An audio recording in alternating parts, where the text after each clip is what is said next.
भावी शिक्षकांनो नमस्कार.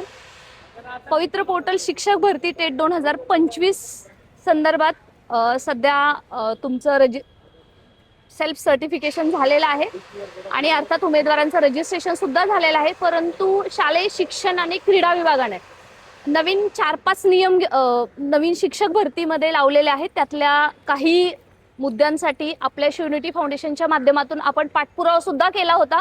त्याच्यातला महत्त्वाचा असेल मुलाखतीसाठी 1 ते 3 असावेत, 1 भरती असावीत आणि सोबतच त्या महत्त्वाच्या मुद्द्यासह जो आपण पाठपुरावा केला होता त्याच्यानुसार सध्या आपण पाहतोय की भरती संदर्भातले जे शासन निर्णय सुद्धा आलेले आहेत. परंतु एवढं सगळं चालू असताना एक चुकीचा शासन निर्णय जो शिक्षण विभागाने घेतलेला आहे तो म्हणजे लिमिटेड प्रिफरन्सेस. मग तो 1 ते 12 साठी असेल किंवा डीएड बीएडची भरती सुद्धा आपल्या या पोर्टल माध्यमातून होते.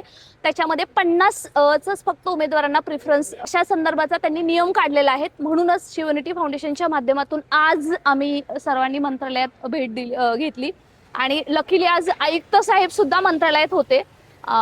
यांच्या भेटीतून आज आपण अशी मागणी केलेली आहे की लिमिटेड प्रिफरन्सेस नको, ही अट रद्द करून अनलिमिटेड प्रिफरन्स करून देण्यात यावेत किंवा प्रिफरन्स वाढवून तरी देण्यात यावेत. याच्या संदर्भातला फॉलोअप आपला सुरू झालेला आहे. याच्या संदर्भातलं पत्रक सुद्धा निघेल, ते सुद्धा तुम्हाला आम्ही नक्कीच पोहोचू. फक्त एकच सांगायचं आहे, जे संविधानिक गोष्टी आहेत त्याला शिवनिटी फाउंडेशनचा असेलच किंवा कोणत्याही उमेदवारांचा असेल त्याचा पाठिंबा नक्कीच आहे. परंतु जिथे कोणाच्याही वरती अन्याय होत असेल तिथं मात्र आपण सर्वांनी एकजुटीने उभं राहिलं तर कोणतीच गोष्ट अशक्य नाहीये.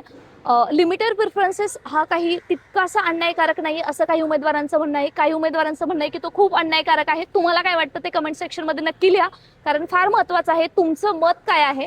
जे उमेदवार हायली मार्क्स आहेत त्यांचे ते सुद्धा याच्यातून धोक्यात येऊ शकतात त्यांचे मार्क्स, आणि ज्यांचे कमी मार्क्स आहेत ते सुद्धा भरतीत लागू शकतात. थोडक्यातच काय, इथं हा सगळा एक काइंड ऑफ जुगार किंवा जसं कालच आपण पाहिलेलं आहे की लकी ड्रॉ झालेले आहे शिक्षक भरती.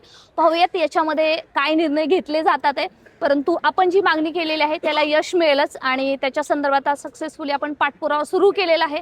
उद्या आयुक्त कार्यालयात सुद्धा आम्ही याच्या संदर्भातला पाठपुरावा करणार आहोत आणि अर्थातच गुणवंत उमेदवारांना त्यांच्या हक्काची नोकरी मिळावी याच्यासाठी हा आपला जो प्रवास आहे तो असाच चालू राहील. कारण शेवटी नोकरी ही नशिबाची असते, कारण आपल्याला जेव्हा भाकरी हवी असते तेव्हा कोणीतरी संघर्ष करत असतं, त्याचं फळ नक्कीच तुम्हाला मिळेल. आणि पाहूयात याच्यानंतर सुद्धा अशाच तुम्हाला महत्त्वाच्या गोष्टी आम्ही सांगतच जाऊ. धन्यवाद.